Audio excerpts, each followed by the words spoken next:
so the reason for the emergency meeting and board action, declare emergency. So I'll go ahead and make a motion for that. Do we need to read that into the record, or just make the motion and then we'll have it?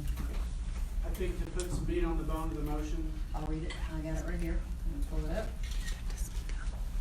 and I've been told we need to speak up a little bit. Okay. For the benefit of the live stream. All right, so 2.01, this emergency meeting was called as an emergency exists with regards to COVID-19 as it impacts our OKCPS community of students, staff, volunteers, and patrons. Given that this is an emergency meeting, we're legally only able to address COVID-19. I make a motion to declare an emergency. I move that we declare COVID-19 an emergency which involves injury to persons in our community. Is there a second for that? Second. All right, now we will open the floor to Dr. McDaniel for discussion. Oh, we need to vote, okay, call for the vote? Paula Lewis. Yes. Charles Henry. Yes. Barry Jacobs. Yes. Mark Manning. Yes. Lori Perez. Yes. Meg McElhaney. Yes. Having received 6 aye votes, 0 nay votes, the motion carries as made. Dr. McDaniel? Thank you, Madam Chair. So just for informational purposes, I want to talk about what has happened in the last 48 hours or so that brings us to this point. We know that the governor and the mayor both have declared states of emergency. We know that Superintendent Hoffmeister and the State Board of Education followed up with an extension of spring break for 2 weeks. It would take us up until April 6th. And so clearly this has enormous impact on all districts, in particular Oklahoma City Public Schools. So a lot of what we wanted to report out on and brief the board on has been addressed through the state board action. So what we know in the state board action, the things that were impacted that will not exist during the 2-week extension would be things like instruction. There will be no instruction, there will be no grading, there will be no professional development, there will be no conferences. And so in that action by the state board, it covered a lot of what we were making plans for as a local district. What that action did not cover, which is up to the local districts, are really a couple of things that I want to talk about today and then entertain questions that you might have. One is how we're going to feed our kids. That is high on everybody's list of information. What's the district going to do? So I want to talk a little bit about that. And the second thing that is kind of a 1B to that is how are we going to pay our employees, particularly our hourly employees? And speaking to members of the board, the community, our staff, and our parents and grandparents are concerned about that thing as well. So I want to address that a little bit.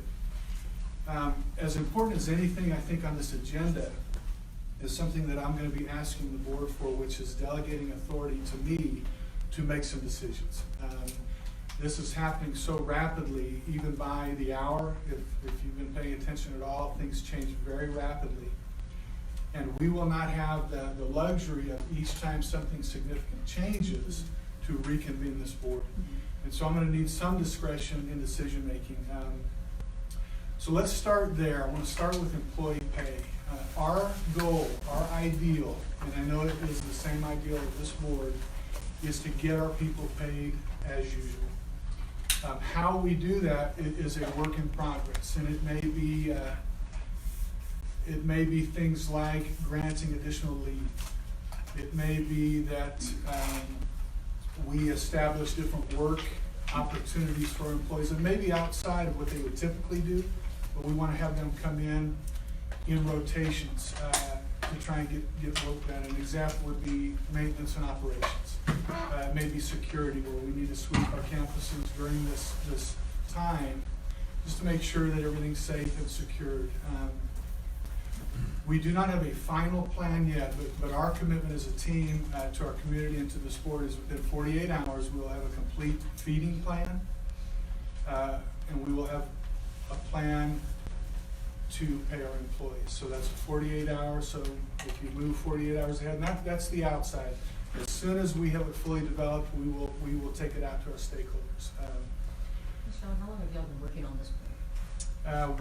We've been working on this plan since the walkout. I mean, so we have frameworks in place. The big difference, and we do have some sort of a blueprint from the walkout for some of this. Clearly, the difference is during the walkout, we wanted people together.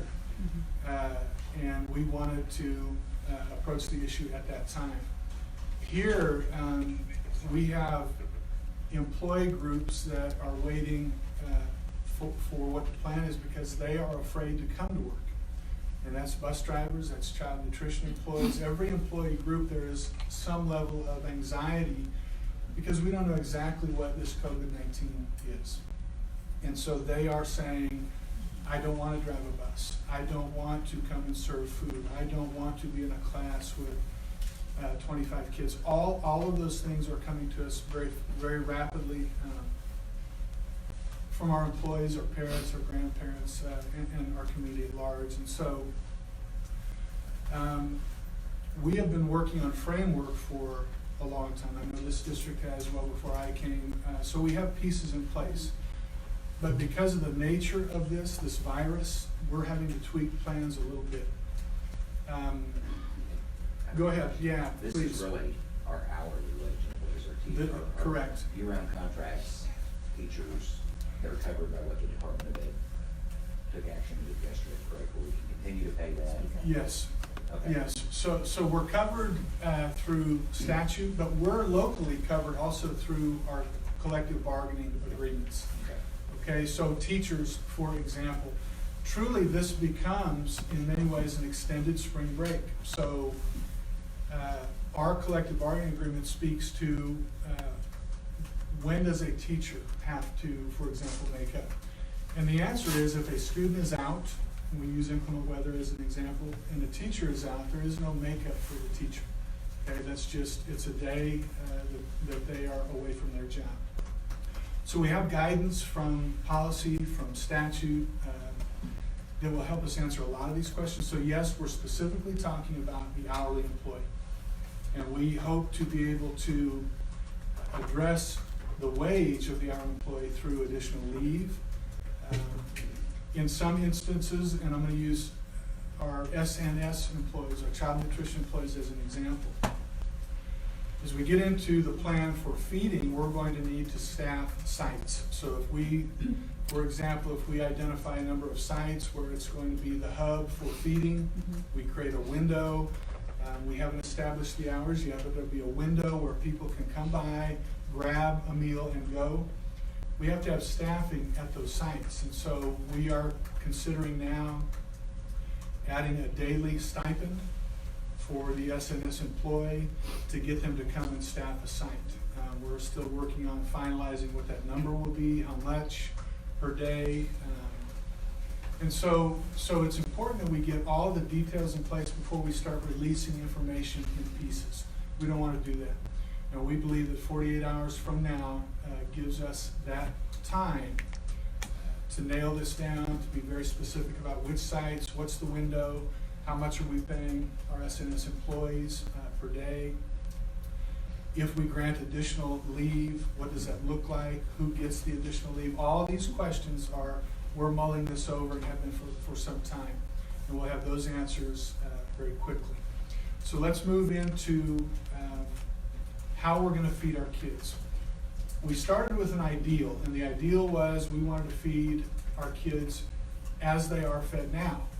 You know that 100% of our kids get the free breakfast and the free lunch. So we want to feed 2 meals every day as long as we're out. So that means we've probably got to open up a window at our sites. So we're thinking 8:30, 9 o'clock through 11:30 or 12. And again, we will nail all of this down very quickly so that families, kids have an idea of where I need to go to get my meals. How long is that site open? Do I get to go in and sit down in the cafeteria, or do I grab and go? And our position is we don't want to get inside the buildings. There's a whole different level of management that has to occur then. We really just want to get food and nutrition to our kids. And so, Do you have an idea of how many sites we would have? I don't remember how many we had during the walkout. well, in the walkout, we started big, And then as we saw how people turned out to the different sites, that shrunk. I think we started out within the 20s. We had 20-some different sites. When the walkout ended, we had narrowed down to 6 sites. And so we may take that same approach. I would rather start broad. So we're thinking every elementary site as an example, and then maybe additional one-off sites to bridge the gap for some of our kids who may live northeast. In the northeast area, there is quite a distance from some of those neighborhoods to their nearest elementary school. So we may identify another site. We've been in contact with City Manager Craig Freeman. He has given us the green light to use any park that is available in our city. Not the facility, but the green space. So that we could park a bus, we could set up tables, put our sack lunches, so that might be in closer proximity for our kids. Sean, is that something that we can partner with any of our community churches? Absolutely. Again, lots of outreach from our side and also from our community partners saying, you tell us what we need to do. And we've been offered transportation. We've been offered, if you need, if you have a list of people who can't get out and you want us to deliver to their homes, we would be willing to do that. Many of our churches have stepped up to say that we would be in for that. Our after-school program sponsors. Everybody is on board, the United Way, certainly our foundation. So this is a team effort, and because it's a team effort, we feel very confident that the deployment of meals is going to be successful. Would there be an avenue to distribute, say, in the morning, breakfast and lunch, so there's only one trip made? That is, yeah, that's a great point. So the answer to that is yes. As you probably heard from Superintendent Hoffmeister, they applied for 4 different waivers from the federal government. We've been approved for 2, which allows us some flexibility in how we deploy meals. One of the things we've talked about is let's include in a one-time visit an option where it has the breakfast and the lunch together so that family doesn't have to come in the morning, leave, come back. That's just not practical for a lot of our families. And so we're looking at options like that, and that again in our plan, all of that will be detailed out, so our families know exactly what their options are, exactly the location, and I want to make sure we understand this as well, that as a designated location, let's say it's an elementary school, that does not mean that only the elementary school kids that go to that school get to go. It's anyone up to 18 years of age, and even 21 if they're on an IEP, they can come in to any location that's open and get a meal. And so we're happy about that it's not designated just by neighborhood. Any of our kids that come in can pick up a meal. Yes, sir. I appreciate the concerns with the meals, but has there been any consideration about the safety concerns of, of the cafeteria workers being exposed, or other measures? I know some of the masks don't work, but there are some filter masks that do work, so has there been any consideration to make sure to provide them that they don't get exposed?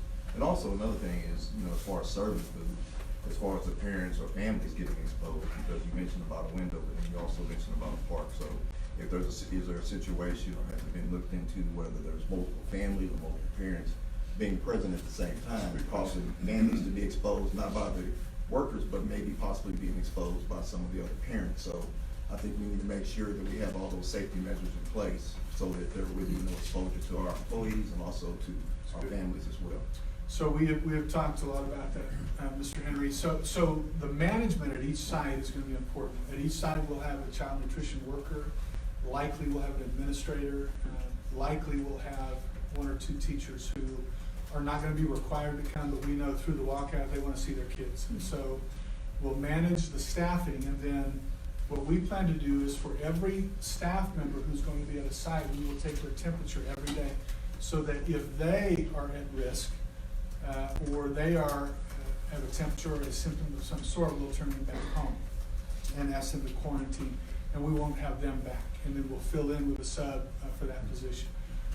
We have also talked about how to manage the kids and families that show up, and we're going to practice the social distancing even then. So we'll have a staff member who greets the kids and families as they come. We'll stagger them, so it's not just everybody rushing a table and getting hands on food.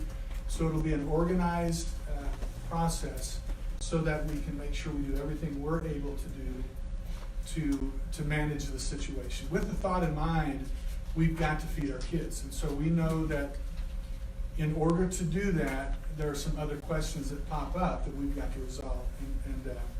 So I appreciate that question. That's a good one.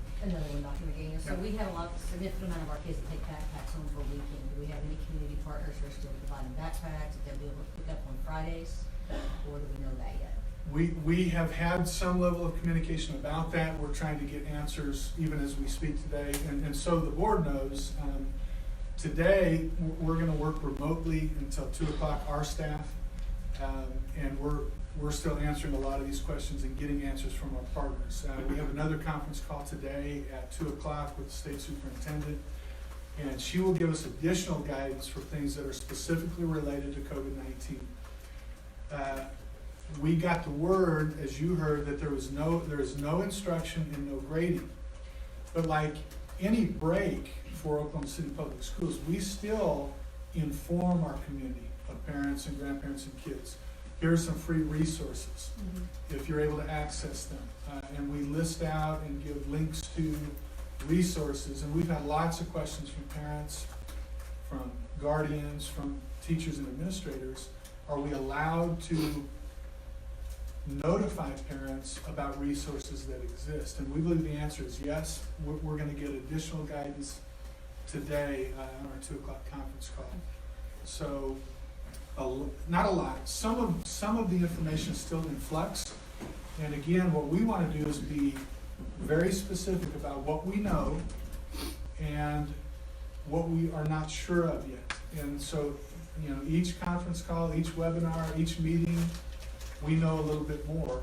So in that 48-hour window, we believe we're going to be able to give really strong guidance with regard to feeding and with regard to pay of employees. Back on the feeding. Okay. Okay, I'll try to speak in.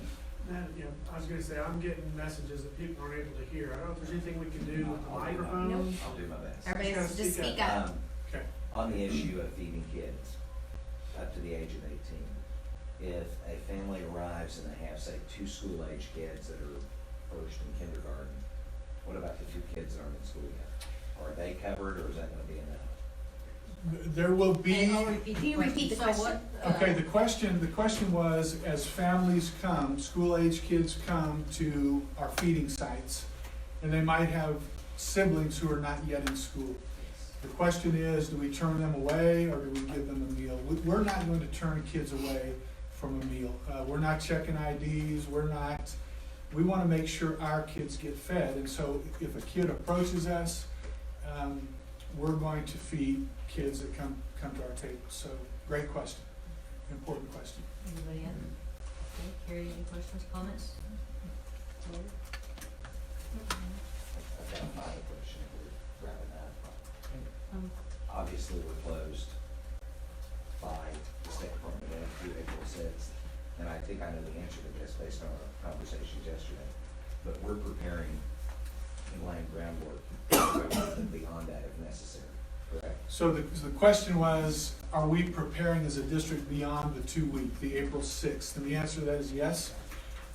As we get more information, as we follow the guidance of the CDC and the State Health Department, Oklahoma City County Health, and the agencies that we're paying attention to, if a time comes where they say we're going to extend again, that then takes on a different layer and a different look, and we will return to many of these categories that we got some coverage for yesterday when Superintendent Hoffmeister extended spring break. Now we're looking at more of a long term, and we'll have to revisit what does instruction look like.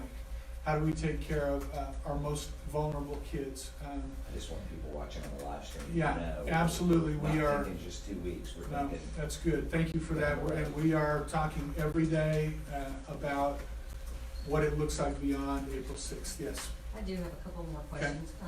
So back to paying staff.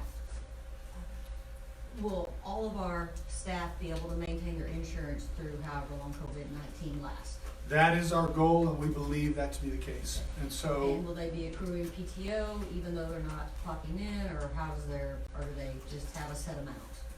well, we go by our contracts. Our contracts for each employee group set out what their benefits are.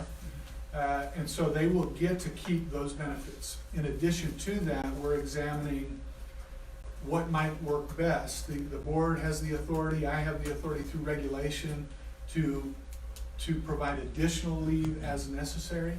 And so we're going to explore all of those options so that all of our employees can continue to get paid. That is the goal. And then, this is a question kind of as a parent and the board chair, so if kids aren't in school, will it affect them progressing to the next grade? Like, how do they meet their academic goals and get where they're supposed to be?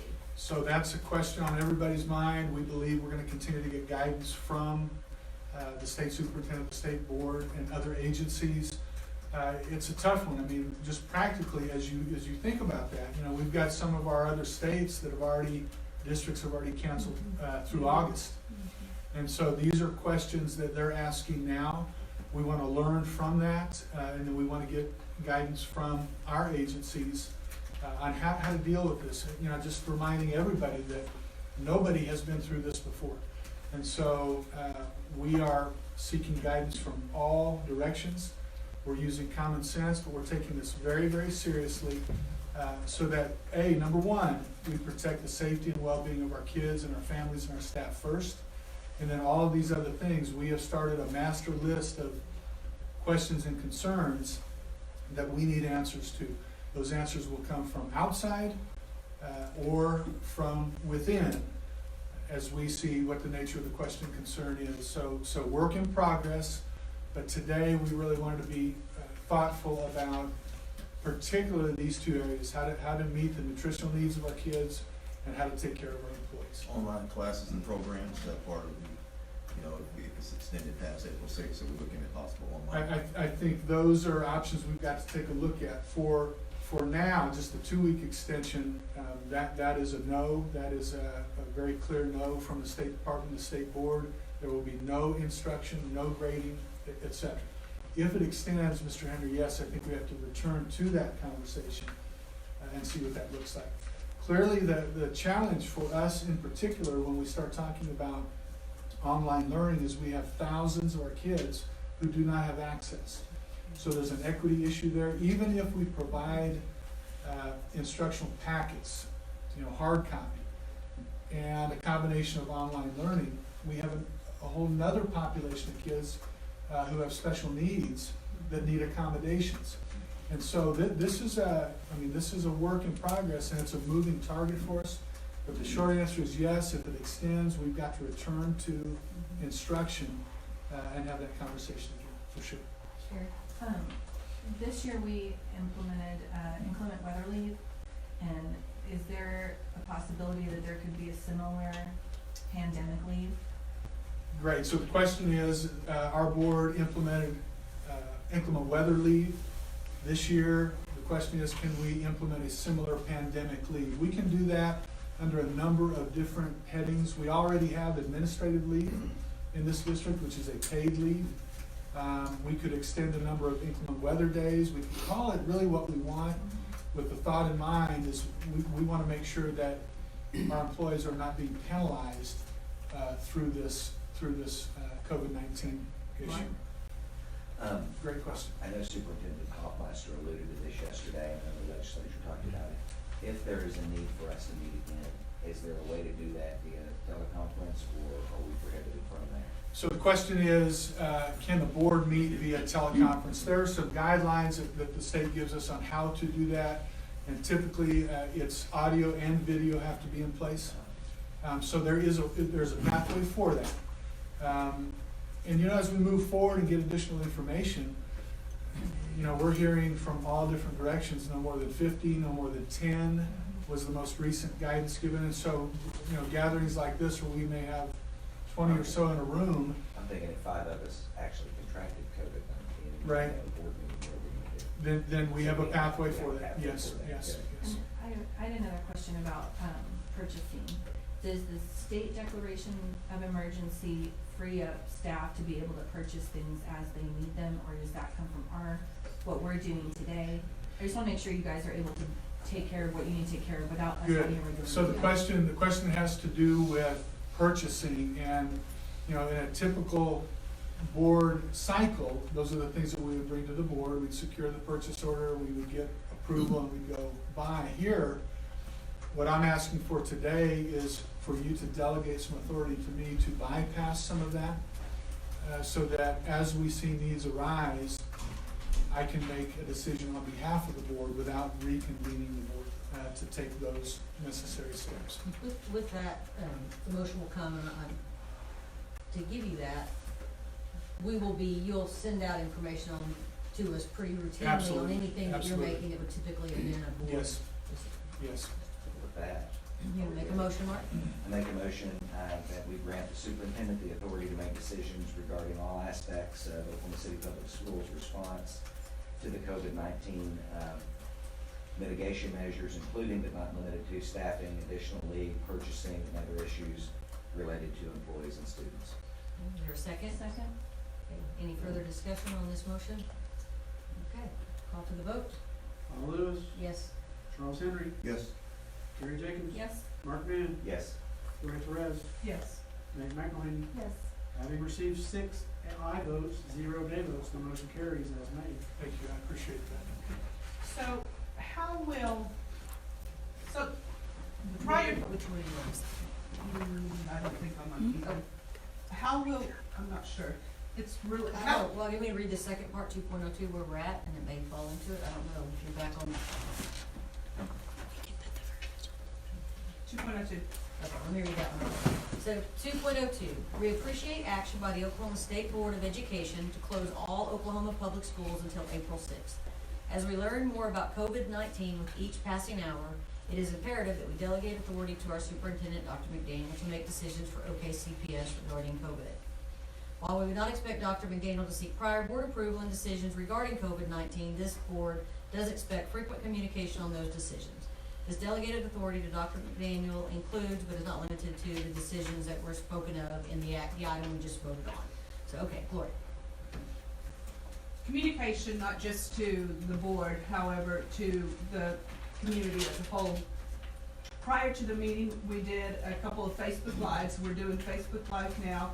What are the other means of communication to the community as a whole? Just in case anybody didn't hear the question, Gloria's talking about methods of communication, not just to the board, but to our community as a whole. We will take advantage of every means available to us, including all of our social media. We use robocalls pretty consistently. We have pushes through email, through text. We have great partners in our local media who have been very helpful in making sure that any messages we have get out to our community at large. We communicate daily with community partners who also have clients and others that they then communicate with. So every means at our disposal. If someone has a question, we're working on revamping our FAQs as we speak, and that will be back up by the end of the day tomorrow, within our 48 hours for certain. They can reach out to me personally on my email, and we take that then into staffing and respond back out. So any possible way we can to communicate, we will take advantage of those opportunities.